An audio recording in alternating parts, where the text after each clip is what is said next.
इस तरह से भगवान श्री कृष्ण में कहा जाता है कि 16 कलाएं थी। 64 कलाएं, पूर्ण अवतार, साक्षात ब्रह्म आएगा। हम वेद हैं तो वेदों का उपवेद है, उसके बाद फिर दूसरा, ये तो धाराएं और शाखाएं हैं, विषय वो नहीं है। विषय ये है कि शास्त्र कहता है कि भगवान का पूर्ण अवतार कल की के रूप में अवतार लेगा। जब भगवान श्री कृष्ण ने अर्जुन को गीता सुनाई, अर्जुन तो ब्रह्म ज्ञानी था ना, लेकिन फिर भी उसके मन में संशय था, फिर भी उसके मन में इतने सारे डाउट्स थे, इतने सारे सवाल थे।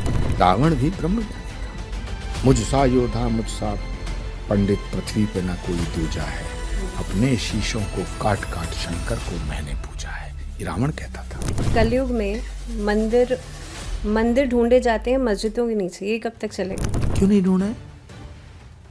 आपका कोई रुमाल खो जाए तो आप उसे ढूंढने में कसर छोड़ती पर हैं मस्जिद क्या? के नीचे मुझे बताओ, अब आपका रुमाल जहाँ खोया आप वहीं तो ढूंढेंगे। अभी मुक्तेश्वरानंद जी क्या शंकराचार्य हैं? देखिए, शंकराचार्य होने का और ना होने का फैसला शंकराचार्य करता है। कांग्रेस से तो आपके संबंध बहुत अच्छे थे, फिर आपने कांग्रेस क्यों छोड़ी? वैसे तो इसका सीधा साधा सिंपल सा जवाब दूं, छोड़ आए हम वो गलियां। एक ऐसी आरज़ू में जो कहीं सुनी ना जाए, एक ऐसी आरज़ू में जो कहीं सुनी ना जाए, वहां उम्र काट आए जहां सांस ली ना जाए।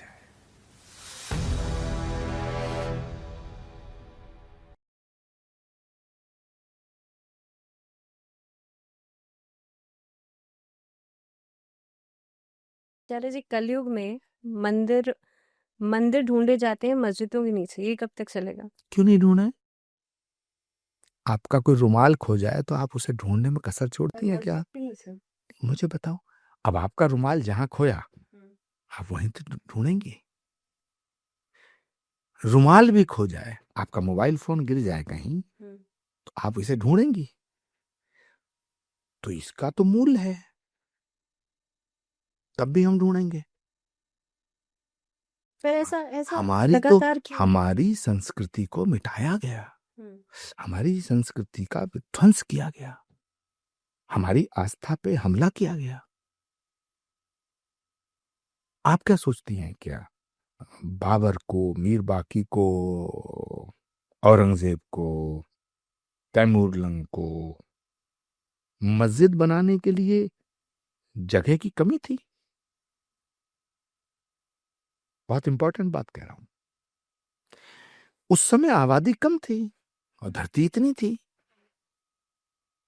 तो मस्जिद बनाने के लिए जगह कम नहीं थी, और फिर बादशाह तो कहीं भी बना सकते थे।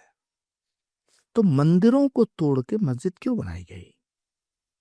इसका मतलब है कि हमारे देश पे हुकूमत करके उन्हें लूटना तो था, संपदा को लूटना था एक मकसद, लेकिन सिर्फ यही मकसद नहीं था। हमारे देश पे हुकूमत करनी है, ये मकसद था, लेकिन सिर्फ यही मकसद नहीं था। अगर ये मकसद होता तो मंदिरों को क्यों तोड़ा गया? मंदिरों को इसलिए तोड़ा गया कि उन्हें हमारी आस्था को तोड़ना था, और मंदिर वहां के तोड़े गए जहां हमारी आस्था ज्यादा थी। अयोध्या, काशी, मथुरा, सोमनाथ और संभल। अयोध्या का मंदिर इसलिए तोड़ा कि तुम कहते हो भगवान आया, सोमनाथ तुम कहते हो ये सनातन का आधार है, महादेव, हर हर महादेव। काशी, मथुरा, संभल का मंदिर इसलिए तोड़ा कि आप कहते हो यहां भगवान आएंगे। इसका मतलब है कि सनातन को कुचलने की, मिटाने की उनकी मंशा थी, और उन्होंने उस पर काम किया। अब मंदिरों को तोड़ के मस्जिद बना दी गई। हम नहीं कह रहे हैं कि आप मस्जिदों को तोड़ के मंदिर बनाओ। I am very much clear about my statement, और मैं बिल्कुल जिम्मेदारी से कह रहा हूं ये भावना जी आपके शो में।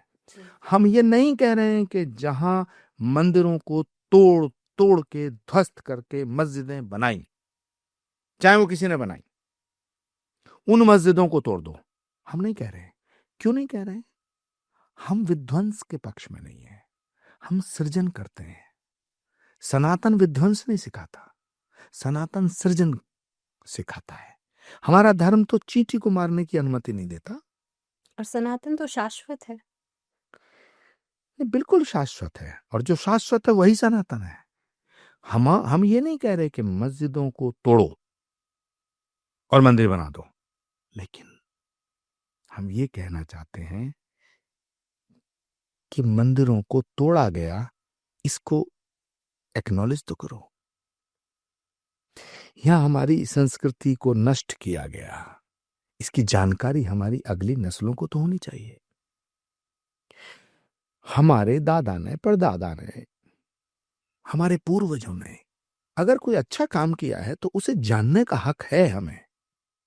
अगर गलत किया है उसे जानने का भी हक है। लेकिन आचार्य जी, किसी के तोड़ने से या विध्वंस करने से सनातन तो मिटने वाला नहीं है ना, इसीलिए मैंने कहा कि सनातन तो शाश्वत है।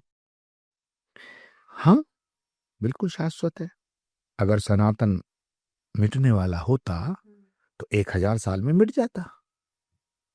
800 साल, लगभग 800 साल मुगलों की और मुस्लिम बादशाहों की बादशाहत रही, और लगभग 200 साल अंग्रेजों की हुकूमत रही। सबने एक ही काम तो किया, सनातन को मिटाना है, सनातन को बांटना है, सनातन को डिवाइड करना है, सनातन को खंड खंड करना है। आखिर सनातन ने बिगाड़ा क्या है? जो सनातन एक सवाल है। नहीं, जो सनातन चींटी को मारने की अनुमति नहीं देता, उसे आप मिटाना चाहते हैं। जो सनातन सबके कल्याण की कामना करता है, उसे आप खत्म करना चाहते हैं। जो सनातन कहता है सर्वे भवन्तु सुखिनः सर्वे सन्तु निरामया सर्वे भद्राणि पश्यन्तु मा कश्चित् दुःखभाग् भवेत्, सबका कल्याण करो। जिस सनातन के 7 स्तंभ हैं, श्री कल्की धाम जो है वो सिर्फ मंदिर नहीं बन रहा है। भावना जी आप आइए, मंदिर तो कल्की धाम का एक पार्ट है, वो तो सनातन का केंद्र बन रहा है। सनातन क्या है? जहां सत्य है वहां सनातन है। सनातन के 7 स्तंभ हैं, 7 तत्व हैं: सत्य, अहिंसा, करुणा, प्रेम, त्याग, तपस्या और बलिदान। जहां बलिदान है वहां सनातन है, जहां त्याग है वहां सनातन है, जहां अहिंसा है वहां सनातन है, जहां प्रेम है वहां सनातन है, जहां अहिंसा है वहां सनातन है, जहां करुणा है वहां सनातन है, जहां सत्य है वहां सनातन है। तो सनातन को जानने के लिए या सनातन को मानने के लिए किसी पोथी की आवश्यकता नहीं है। जब हम जन्म लेते हैं तो हम सनातनी होते हैं। जब हम छोटे बच्चे होते हैं ना, सबसे प्रेम करते हैं,